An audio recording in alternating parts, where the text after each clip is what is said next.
Well, good morning, good afternoon, good evening, everyone. Thank you for joining us. My name is Frederick Winsness, and I'm with NetHope at the NetHope Solutions Center. We want to welcome everyone to another in our webinar series. Today we're going to be talking with USAID and Strategic Impact Advisors on better connectivity and better programs and strategies for improved broadcast access. Before we introduce the speakers, I want to go over our housekeeping rules.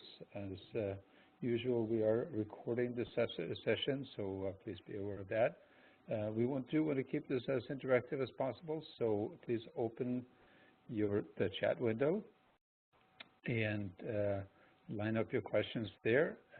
There could be some side discussions going on there, so please keep an eye on that, and we'll try to make this, again, as interactive as we can. We will hold the questions to the end or to maybe a break in between, and then we'll facilitate the questions and provide answers to many questions as we can. We will follow up with an email, point you to the webinar posting where you will find the recording to this session as well as the slides being presented today, and you should feel free to share that with colleagues and others that you think might be interested in the topic. We will also have a quick webinar satisfaction poll towards the end of the session today. It will show up in your browser automatically when we end the session, and we would certainly appreciate you answering those few questions so we can improve our webinar series as we move along. With that, I'm going to introduce Forrest Wilholt from NetHope. He is the Africa Broadband Coordinator. And Forrest, I'm going to let you introduce the rest of our speakers today. Excellent. Thanks a lot, Jordan. Thanks to everyone for joining us today. Hope you're enjoying a nice spring day, or maybe a snowy spring day, depending on where you are. So today I'm going to talk about one of the critical sort of driving themes of NetHope really in this historical moment, and really that's that of digital transformation. And really in the development sector, not only do digital technologies really impact what we do, but it influences very much how we do it, and to some degree, who we even are as organizations. And this webinar really is designed to give some insights into sort of addressing one of the sort of key challenges of gaining access to improved broadband access, which is really one of the fundamental building blocks of that digital transformation. So as Frederick mentioned, I'm Forrest Wilholt. I work with NetHope as the Africa Broadband Coordinator. Today I'm joined by Jordan Weinstock of Strategic Impact Advisors and Tim Timbiti from Kampala, who is leading our implementation in Uganda right now as part of the NetHope USAID Connected Programs partnership.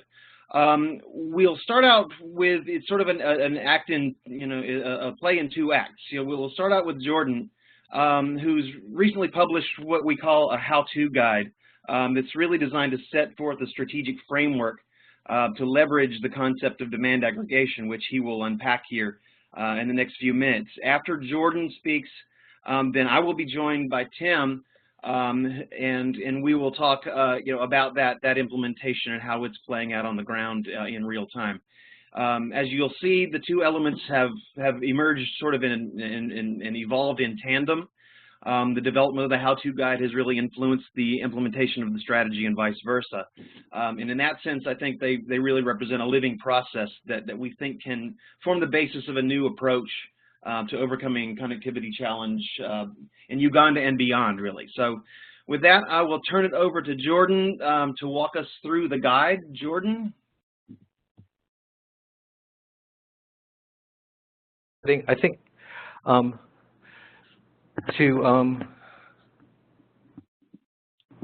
hello, can everyone hear me? Yep. So great. So thank you, Forrest.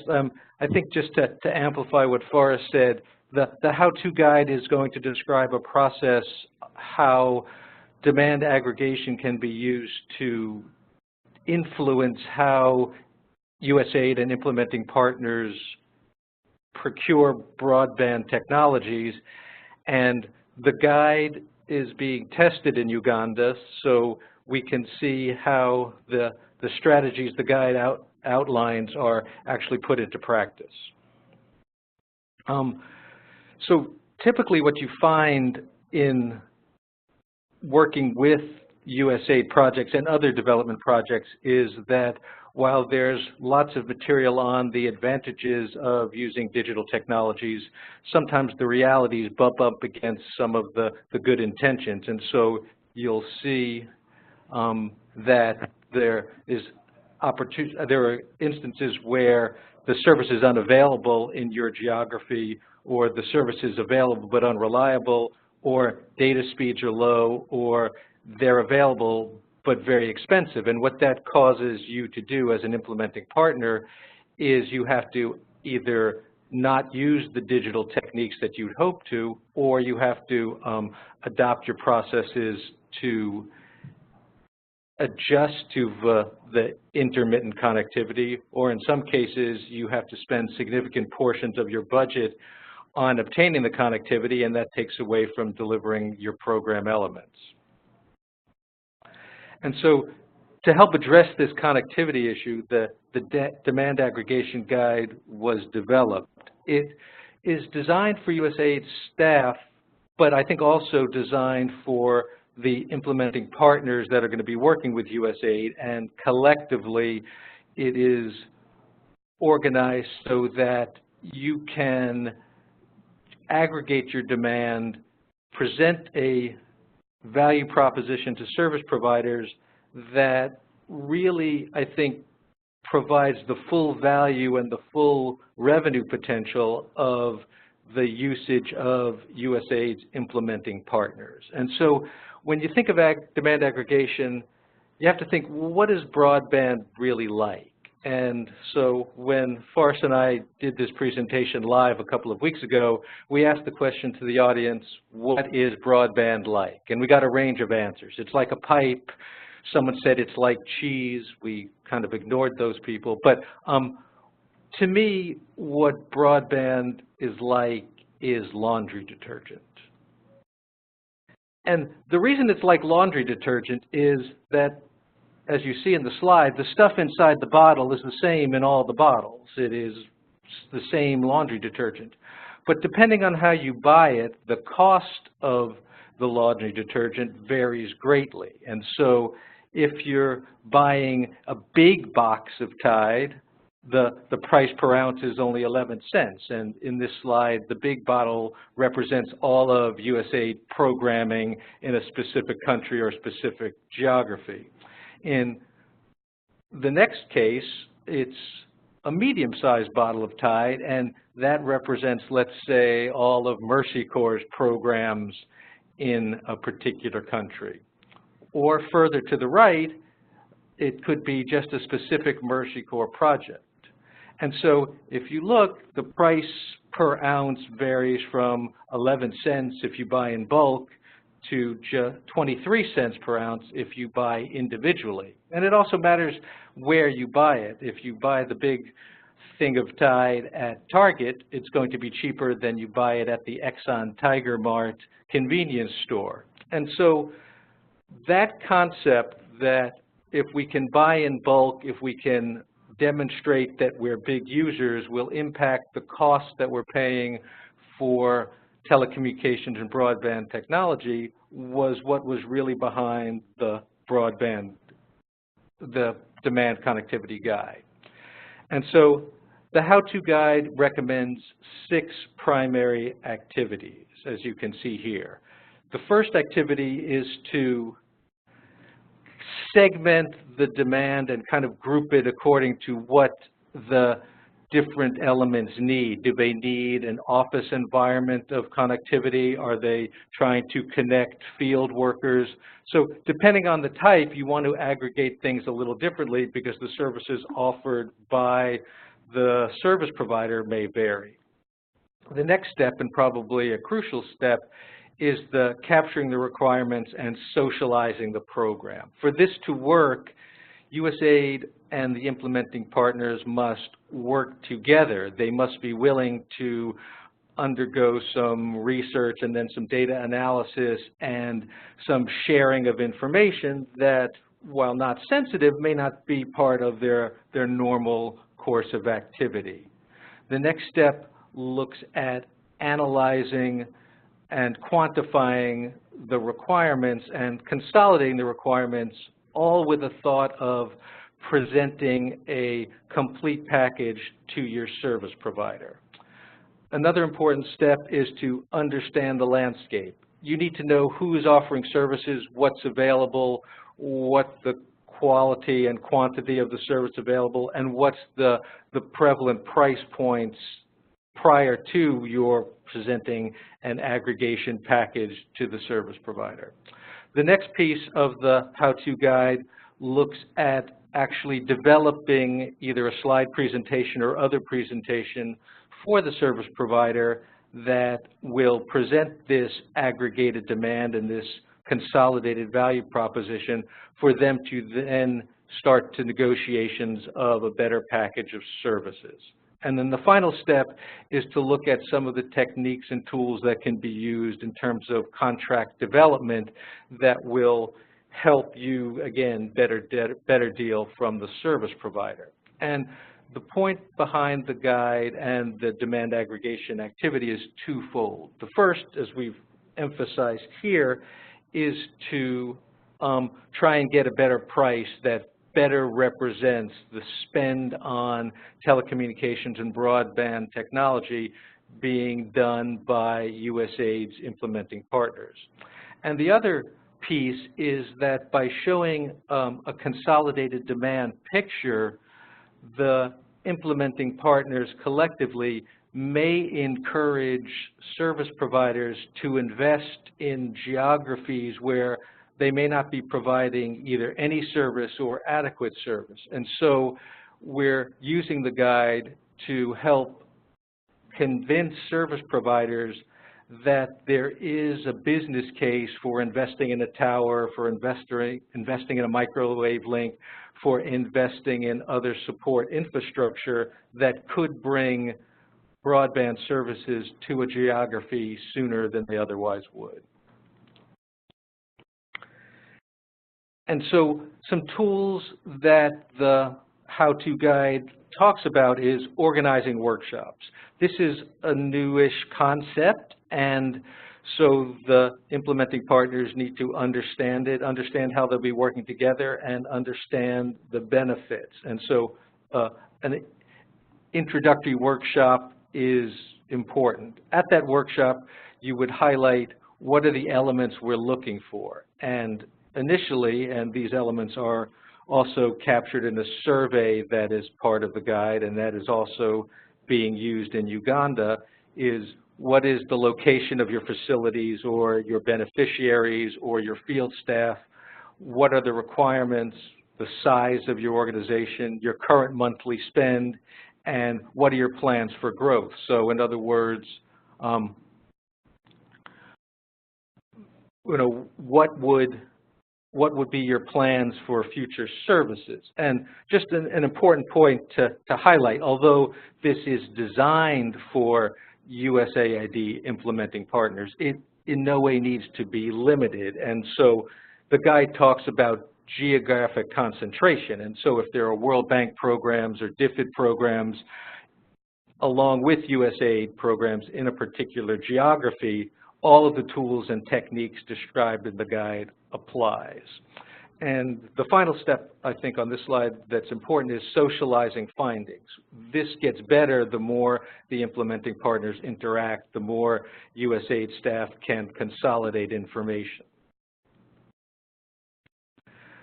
One of the things that was done in Uganda was once the data from the survey was collected, the team was able to create these maps that show where there is a concentration of users and where there's a concentration of service requirements. And so creating these maps is a, not a difficult task, and NetHope has extensive data visualization capabilities, and so something to make it a little bit easier to convey the message that there are lots of users in a particular geography, and their demand and their requirements may not be readily available to a service provider. As the slide indicates, if you put on your mobile network operator, your ISP, your service provider hat, they know that investing in network infrastructure can be a risky proposition. They're worried that something might come along that steals their demand. They're worried if there's a market. They're worried about their customers. They're worried about pricing. Will the regulator let them charge what they need to charge in an area? And so these set of factors directly influence whether a service provider is going to provide service in a particular area and how much they're going to charge. We feel that the demand aggregation guide changes some of the parameters of each of the variables. And so if you have aggregated demand, there'll be likely lower sales and marketing costs, and there could be lower billing costs. There's a lower risk of customers not paying. USAID and the development organizations are good customers, and they can be pretty assured that they're going to meet their contractual commitments. There could be increase in revenue because broadband begets more broadband.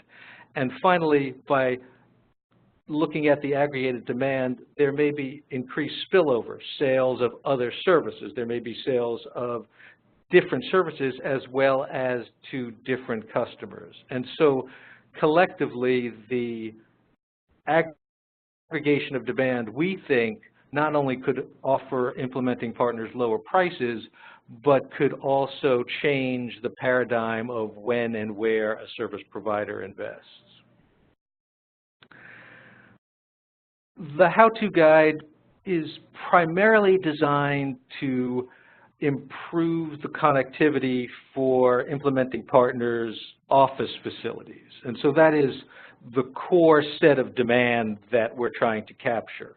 But we all know that beyond those facilities, implementing partners can generate additional demand. They may have field staff, they may have beneficiaries. And so we believe that a USAID program that is using a range of digital services and a service provider that is willing to meet those demands is going to unlock additional demand in the area. And so if there is a tower that is put in place, there is a Me Too effect. Other institutions and individuals will see the value of telecommunications and will also subscribe to the service. And you'll see beneficiaries, or you'll see hospitals or schools or government facilities that individually may not have had enough clout to get a service provider to bring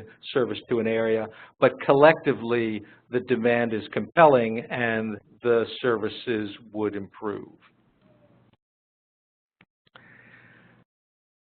The other economic factor regarding aggregated demand is that it helps the service provider recognize its economies of scale.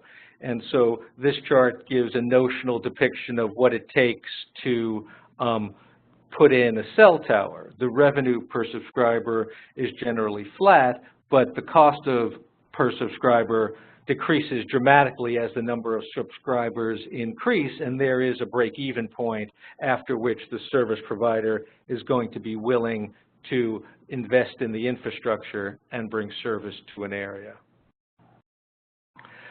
The other thing to note, and this is covered in the how-to guide, is that different technologies have different capabilities and different cost structures. And so while the cost of a 4G cellular tower is high, TV white space may be lower, or satellite services may be extremely costly and lower bandwidth. And so when looking at the service providers, while we're not expecting implementing partners or USAID to become an expert in broadband technologies, they should have some idea of how the service is likely going to be offered and the different costs associated with different types of deployment.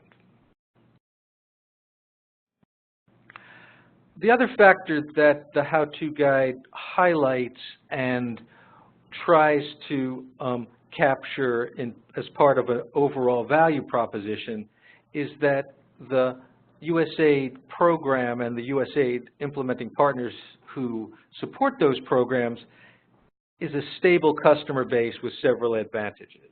USAID funding cycles are typically 5 years, and so there is a longer-term view that a service provider may get because they know that these programs and projects are going to be around for a while.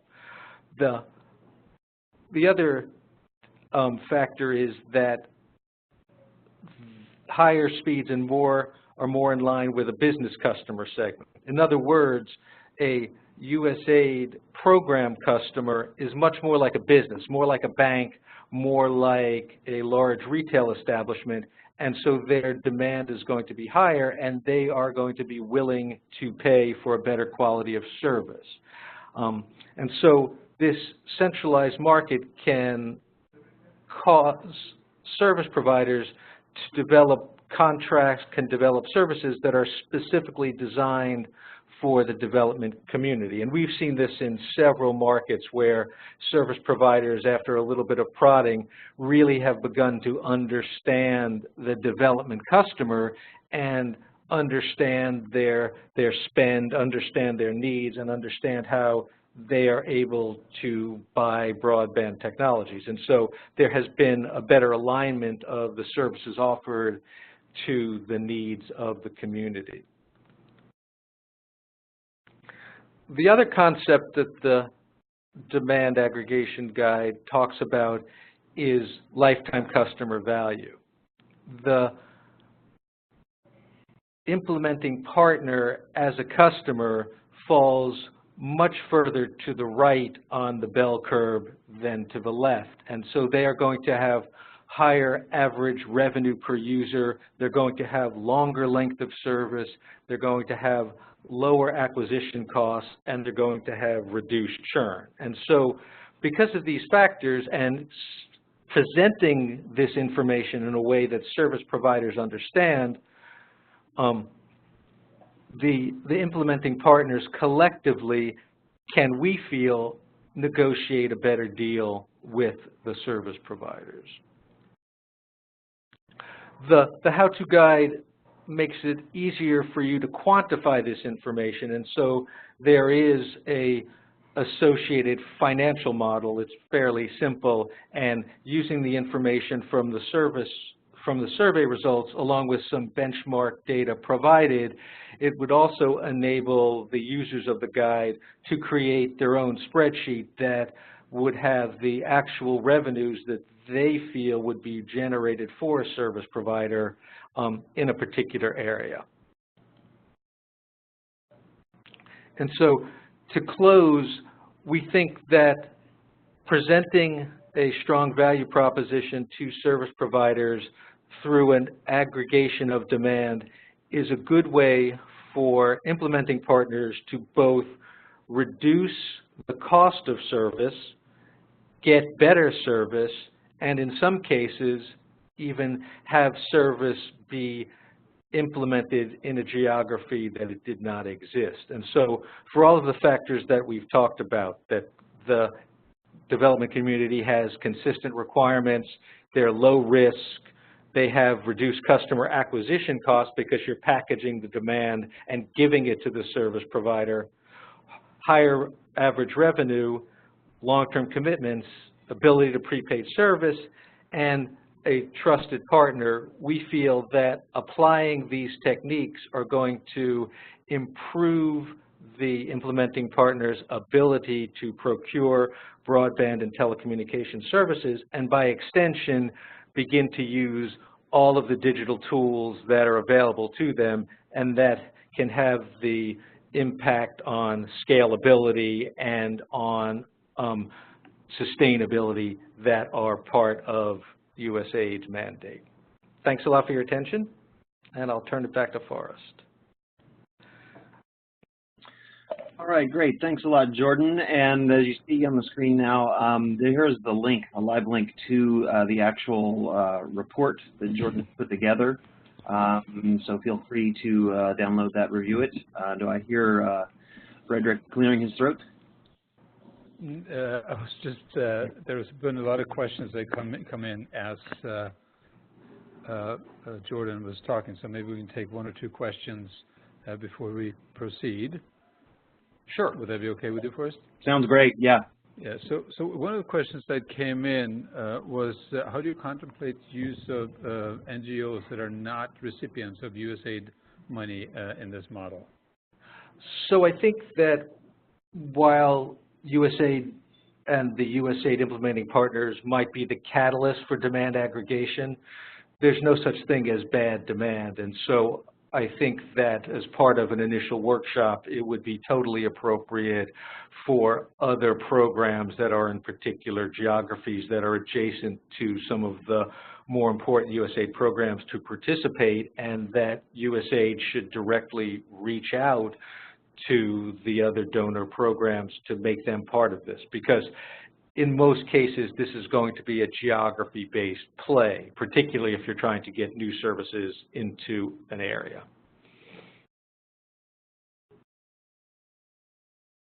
Great. Let me combine two other questions that came in, and then we can proceed to Forrest.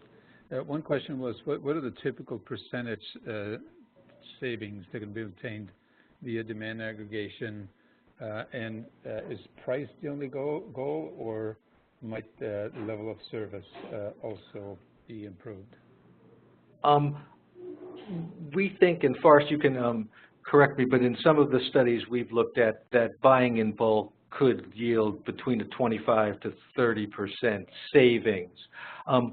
While price is not the only goal, it's certainly the most tangible goal. But service levels in terms of uptime or restoration time or things like that, which could be particularly important to an NGO, could be other things that the negotiations try and capture. So once you've established you're an important customer and you're an important source of revenue, then the sky's the limit on what you can ask for. And some things service providers can provide easily at little cost to them, but are valuable to you, and other times the thing that may seem insignificant to you is very costly for a service provider to deliver. So it's definitely a negotiation. And just to build on that, you know, there is power in the community in that sense. I think that the notion of collected and shared performance metrics could come into play as a means of maintaining, you know, higher qualities of service and you know, incenting providers to deliver service more reliably and at better costs. So I think that that's sort of one of the spillover effects that you have from this collective effort. Looks like I'm now the presenter. Is that right, Frederick? Am I good to go here? Okay, good. All right, so I'm going to describe the ongoing effort in Uganda. You know, in general, you know, we're working together. NetHope is working with the USAID mission in Kampala, and as well as other stakeholders, both on the demand side and the supply side, really to help demonstrate the viability of service delivery in these rural and underserved markets, really along the lines of what Jordan's outlined so far. I think as we proceed through this sort of living case study, you'll see it generally map to the sequences that Jordan has outlined in his presentation. So in terms of key dynamics, you know, why Uganda? You know, one of the real sort of catalyzing elements of the Uganda intervention is that the USAID mission there has made a very strong commitment to using digital in its programs and driving digital into the way that it does business and the way that its implementing partners do business. That high-level commitment at the mission level really sets the stage for an organized and systematic approach to improving the connectivity, bridging the connectivity gap, especially in those rural areas where USAID programs are primarily active. So, with that sort of in place, the Global Development Lab at USAID and NetHope established a collaborative framework with the mission that sort of created a context where we could sort of run this playbook, essentially, to sort of form the hypothesis in terms of demand aggregation and to execute it in a live setting. In terms of Jordan referenced understanding the market. In terms of understanding the Uganda market, it's in a lot of ways sort of your classic developing country scenario. You have your connectivity is primarily concentrated in the large rural conurbations or urban conurbations, and you have fairly limited fiber outside of those urban areas. I think the majority of the districts in the country have no fiber at all, pushing on 2/3 of the country really has no fiber. So you've got a serious access gap there. Generally speaking, you have high prices, especially incurred on the supply side, moving traffic from rural areas into urban areas. Those middle mile linkages are relatively faint and relatively high cost. And so that's a major factor in constraining the prevailing sort of economic superstructure is really not amenable to access. One sort of interesting factor in Uganda is that you have a fairly high demand growth among implementing partners and NGOs in the refugee areas. A lot of that's concentrated in the Northwest, although there are aggregations in other parts of the country. This provides a possible opportunity, as we'll see, to anchor some of the demand aggregation efforts on sort of high density, high demand areas that tend to be in underserved areas. So, that translates into a strong demand among the NGO and implementing partners. Let's see, I'll move to the next slide here. So in terms of implementing, I think that Jordan talks about capturing requirements and sort of analyzing and quantifying the data. One of the sort of low-hanging fruits that really NetHope brought to the table was its membership. We have strong relationships with our members who are in country, operating in country. A lot of those organizations are also USAID implementing partners, so it created a very natural constituency for us to really take their temperature and to get a sense of where their sites are located, what is the intensity of their demand, what is the nature of their demand, both present and in the future. To sort of call on that community to give us the insight into that experience. So. Per Jordan's framework, we really started with classic sort of survey approach, using an online survey, introducing the concept essentially at a high level and asking these organizations who knew us, the basic question about their connectivity situation. We were happy to get a good response from that. Got 123 sites, GPS coordinates. We got a lot of pricing data from that and a lot of insight into sort of where their pain points are.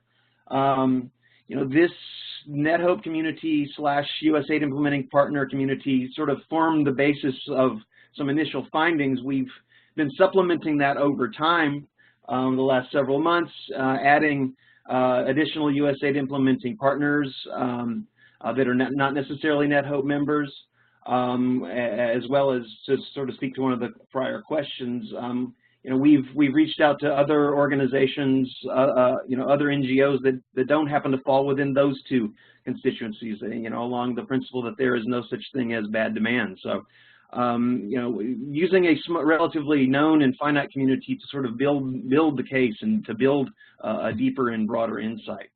So the data, in terms of what the data showed us, it's fairly predictable, but now we have some real numbers to back it up. Our members counted 85 of the locations of the 123 as a priority level. That's either the red or the yellow here, which suggests that some combination of being low service or high demand, some combination thereof. They identified these sites as the real squeaky wheels, and locations that they feel an urgent need to improve the connectivity. So a clear picture there of a community that's crying out for better service.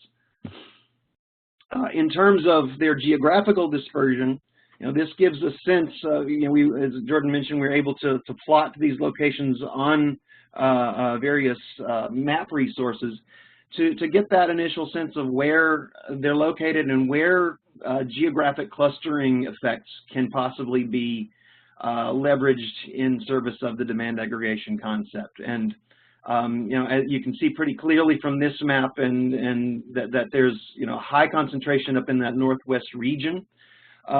Based on this map and the general picture that we've gotten, as we proceed into this demand aggregation effort, we're focusing on a sort of sub-regional sort of phase one. The idea is that we look at that northwest quadrant sort of first in some isolation, to sort of ground truth some of the hypothesis, and to give sort of a bit of a test case that can then be, I think, applied more broadly throughout the country. So we see the Uganda effort sort of unfolding in two broad phases. First, a northwest regional phase, and then a broader national phase. So in terms of other data that we've gotten from our interactions, both through the surveys and through a series of face-to-face interviews with the demand side constituents, the primary MNO providers that the members rely on are sort of the two large MNOs, the Airtel and MTN. We got a sense of the technologies that they rely on, and it's a range, as one might expect, depending on whether sites are closer to town or in the more rural areas, or their location in relation to various infrastructure points of presence. So you see a combination of 3G, fiber that's going to be in the cities, WiMAX and VSAT in the extreme rural areas. We're able to derive some basic sort of financial economic metrics from the surveys and conversation. We got a sense that the members spend about $1,600 on connectivity expenses every month, and that averages out to about $480 per project site. One of the sort of nuances in that data is that while we can derive some rough metrics in terms of costs per megabit per second per month, quality of service, as was mentioned, is a real issue for these implementing partners. In the rural areas, often they're dealing with low quality links, high contention ratios, and unreliable service. And as their back office processes and their reporting requirements and even their service delivery models shift over time, the need for more reliable, high capacity links is doing nothing but growing at this point. So it's a clear sort of story that comes from that demand side constituency. So taking all this data, really, we have sort of bundled that into something of a prospectus and a set of sort of talking points that can be delivered to the supply community. And as this sort of effort has evolved, we engage those supply side MNOs and ISPs early in the process to let them know that this was happening. But as data has come in, we have sort of done that sort of shuttle diplomacy to sort of run between the demand side and their various characterizations as a unified sort of group, and taking that to the service providers and helping them to better understand the nature of our stakeholder community. So this is a lot of what Tim has been doing, and so I'm going to flip it over to him. I'll advance to the next slide, and Tim is going to talk a little about some of the dynamics as we have reached out to the various service providers in country. Tim? Thanks, Alex. If you just letting everybody know, if you do hear chickens in my background, those are uploading for the demand aggregation project. So as Forrest, we've been talking to several MNOs in the country, in Uganda, and several ISPs through this process. And what we managed to do is talk to them broadly about what we're doing. And through this, we managed to come up with, we've made very good headway with one major telco, and we're in the final stages of having this signed off and completed. And these are the few things that we've managed to negotiate. We did deliver more than 40 sites in the Northwest cluster in range of the fiber point of presence. From the collective bandwidth, there was a price reduction, and someone asked that in the panel earlier. The price reduction that we managed to get for the demand aggregate, the aggregated demand is close to about 60% price reduction, actually. There's been, we also agreed that we'll have a improved, we got a price change, because what happens is a lot of NGOs come and they're not in one place, they move. They would set up in one town, and if they're done doing a project there, they'd move. Now, one of the things that is a cost problem for them is location changes. Every time they're dealing with one provider and they try to move from location A to location B, they get a charge. There's a cost. So what we managed to negotiate for in this whole process was a discount that's at least 70% for this cluster, and specifically for this demand aggregation pool of people. There's also, I think, to answer one of the questions, we haven't agreed to anything that's exclusive.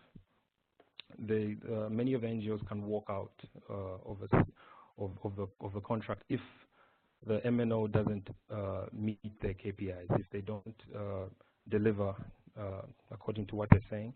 And the first initial kind of contract we've negotiated for is for 1 year.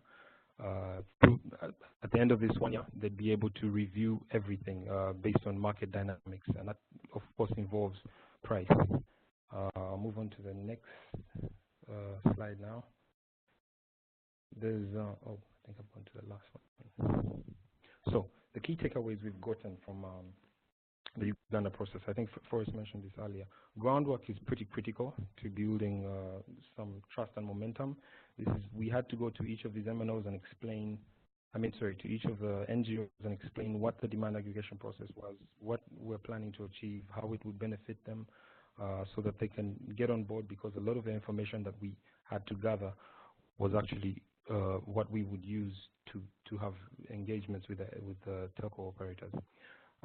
In doing this, we built a demand side community that actually ended up being the kind that when you sit down with one of the mobile network operators, they're willing to listen, because you've pretty much cut a lot of their work, you've reduced a lot of their legwork, in a sense, and they'd sit down and be able to listen to what you have to say, because you're representing a big community. Now, the process of trying to decide which telco is the best one to go with, that process may vary, and this is always based on what MNOs you have in the country, their coverage, their kind of business plans. Some just prefer to be in the central areas. They have no plans of going into the rural regions, regardless of how good their service is. You're looking at price, you're looking at their customer service, you're looking at the type of technology they have, and their service levels. Going on to the last point, which is this whole demand aggregation process has actually has catalyzed engagements from the policy holders. I mean, the policy makers, like the regulatory body from in country, in Uganda. I'll speak for Uganda. Many of them have, when we actually reached out and told them what we're doing on this USAID project, they're keen. They're keen to find out more about what's happening. They're keen to get into a partnership, because a lot of the information that we have collected is beneficial to them across the board, especially for the targeted regions that they would like to actually bring development to through connectivity, or even including this in some of their policies to be able to have it be sustainable in the long run. Key points on, I mean, something to add to that would be that one of the meetings we had with the regulator was, they talked about, and this is with the Rural Communications Development Fund, because they, in country, they have a fund that is specifically targeted for developing a lot of these communities, and many of these communities are where the NGOs are actually doing their work. So it's pretty important to them that this is, like, to find out that this is something that is on the ground and it's working. I think that's about it. Frederick? Yeah. That's it. Thanks a lot, folks. And here's another reference to the guide with a link. So I'll turn it back over to Frederick there, and maybe we can go through any questions or anything like that. Great. Yep. Thanks. We have a whole host of questions to cover, and I also posted the link to the guide, or the page that has the link to the guide in the chat window also, so people can click through to that. So let's just take the questions. There was some questions that remained during Jordan's discussion as well. But the next question down was, by participating in demand aggregation, might NGOs lock themselves into longer contracts and be at risk at losing out on price decreases over time? Yeah, I'll talk about how that's sort of playing out in Uganda. It's, you know, it's a balancing act. You know, clearly, you know, that time commitment is critical to sort of de-risk that investment from the service provider's point of view, and so, you know, there's a clear sort of incentive for them to require that level of stability. The agreements that we're sort of discussing right now in Uganda sort of look at a 1-year minimum with an option to, you know, renegotiate based on, you know, any increases in demand or needs in subsequent years. So, you know, it seems like 1 year is sort of the benchmark that we're looking at right now in terms of sort of a minimum commitment to help offset that risk. Excellent. There was a couple questions for Jordan. Does USAID have a list of preferred service providers in various countries or geographies?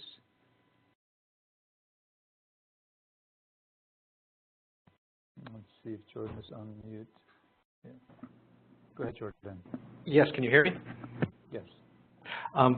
Yes, my experience is that USAID does not have a published set of preferred service providers, because they really don't want to be either picking winners in the market or involving themselves in that way. That said, the NGO community typically has experience with multiple service providers, and part of the aggregation will also be a kind of consumer report, kind of look at what the experience is of NGOs in a particular market. So that's really where that information is going to come from, not from a USAID, these guys are good or these guys are bad.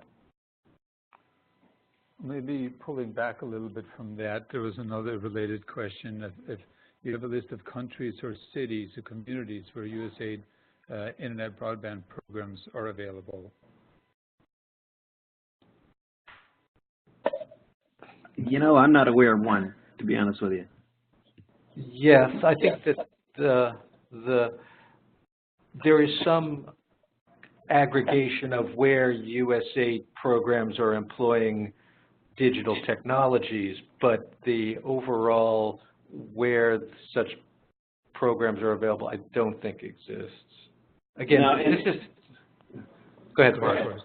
Well, I was just going to say, at the country level, that's where coordination with the mission has been important for us, to work with the mission for them to point us to, their partners and where they're, active.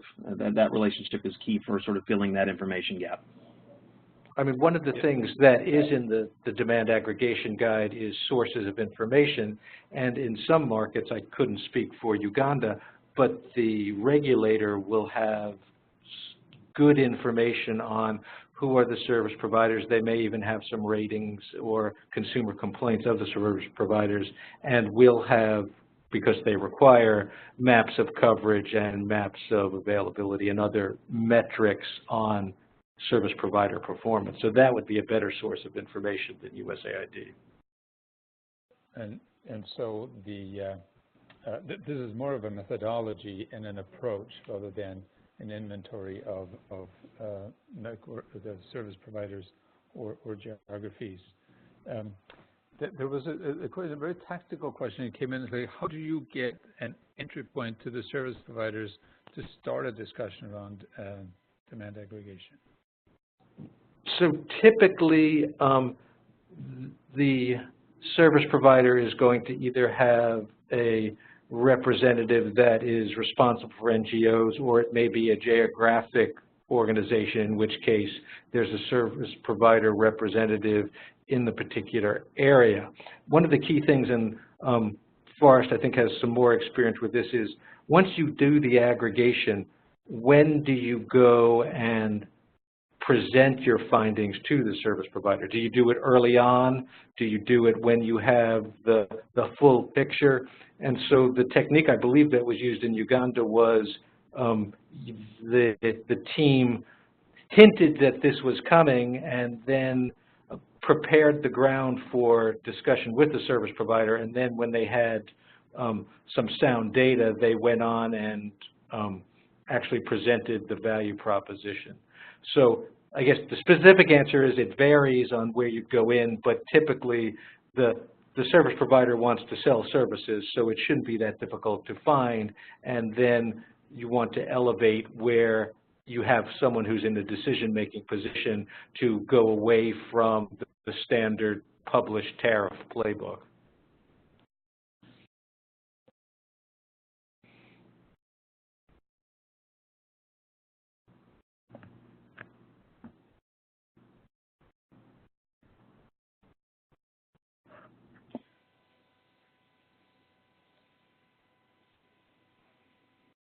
Excellent. Forrest, I'm having some networking issues here. Okay. I hope I'm back. I'm having some networking issues here, so yep, loud and clear. To continue some of the questions. The next question was probably for Forrest and Tim. The question was, is Uganda at a stage in the connectivity build-up that offers special value for demand aggregation? And are you is that experience transferable to other markets, like, for instance, South Africa, Liberia, or the DRC? Right.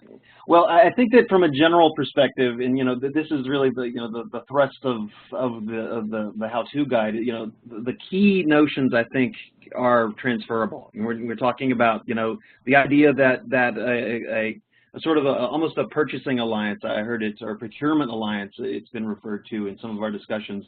That concept, I think, is generally transferable. The idea that rural markets are more profitable than they are traditionally viewed by the private sector, I think that that's all there. There are going to be peculiarities, though, from country to country. In Uganda, there is a pretty aggressive underlying infrastructure, sort of long-haul fiber build out that's sort of taking place right now. I think that our effort to develop this demand community sort of benefits from from that sort of underlying trend. Yeah, especially in the northwest of Uganda. I think that as we move into other regions of Uganda, the situation might change, just because there may be less forthcoming investment in those underlying infrastructure elements. So, you know, your mileage is going to vary, I think, from country to country, but I think that, you know, that will have an influence on how you sort of, you know, you play out tactically the various elements that are outlined in the guide. But you know, knowing your market and being able to sort of customize to that setting, I think is something that is well within the scope of this concept. Great. There was another quick question that came in. Is telecomforgood.org still in the picture? I don't know the answer to that. Forrest, maybe you do. I know that I think they're still out there. Yeah, absolutely. I have not been in touch with them as part of this effort, though. Okay, so it might be worth digging into a little bit further. There was a question for Tim. 60 to 70% of the cost reduction is really impressive. How long did it take to gain those results, and how many partners or locations were involved? There's about 40 partners. 40 locations. And this initial phase one is to do with at least 12, well, between 10 to 12 NGOs. And the 60 to 70% cost reduction is actually for the relocation fee. The reduction on internet bandwidth per MB is at 50%. That's what we managed to negotiate. And this is only because, I think, partly because we did tell them that the northern Uganda is only the beginning. That's our phase one, and we hope to actually take this out to the rest of the country for locations. So you're actually in a position where you can not only buy a certain current capacity or need, but you're actually pointing to market expansion or demand expansion in the future as well. Yes. The aggregated demand, the whole aggregated demand piece is the focus for Northwest Uganda, for USAID, when we began this, was because there's very little coverage in this region, or if there is, then there's part of what we realized is the throughput was really bad. It's really like there's just very few covered regions, and many NGOs operate in this section. So it was an area of priority to begin with, and then would look at the rest of the country afterwards. Great, thank you. This is a question for all three of you, and then we're getting close to the top of the hour, so I think we unfortunately have answers or time for one more question. So. You mentioned that most of the bandwidth usage was to service NG offices and maybe their internal operations. So what we discussed today may also have impact on how NGOs may connect directly with the target population or their beneficiaries. How do you see the NGOs change the way they actually execute program work and communicate with the target population? Okay. Yes. So I think the slide that I showed that had both the core demand and the ancillary demand. So depending on the technology that's being used to serve the NGO headquarters, it may increase the availability of more mobile technologies that would be more useful for beneficiaries. But additionally, I think that when we do the demand aggregation, the aggregation should include beneficiaries and field staff as a presentation of value to the service providers. And with that presentation, there could be price reductions on the mobile services that would be beneficial to the others. And then what the NGO does with that capability is really, you know, up to them in terms of how it benefits their program implementation. Tim, it sounds like you had a quick answer to that as well. Yes, no, it's pretty much what Jordan said. Just to supplement that, and the NGOs having this type of package and pushing telcos to invest in these regions, it trickles down because the community now has access to good connectivity, and some of their programs could benefit from that, especially if they're doing a lot of data collection or a whole range of things in the community, because the community now has more reason to access phones and be able to learn and use these services, or use more services and be connected to the wider community. Exactly. Well, thank you very much. Unfortunately, that is all we had time for today. We will round out the webinar today. There were a few questions that were not answered, and we'll try to generate a question and answer document that we can post to the Solutions Center, and we will point everybody to that in a follow-up email over the next couple of days. I want to thank the presenters today. This is very, very interesting, and I thank Forrest for producing this session, and want to encourage everybody to answer the few webinar satisfaction poll questions that you'll see pop up on your screen when we're all done here. Have a great rest of your day, everyone, and we will be back in touch very soon. Take care.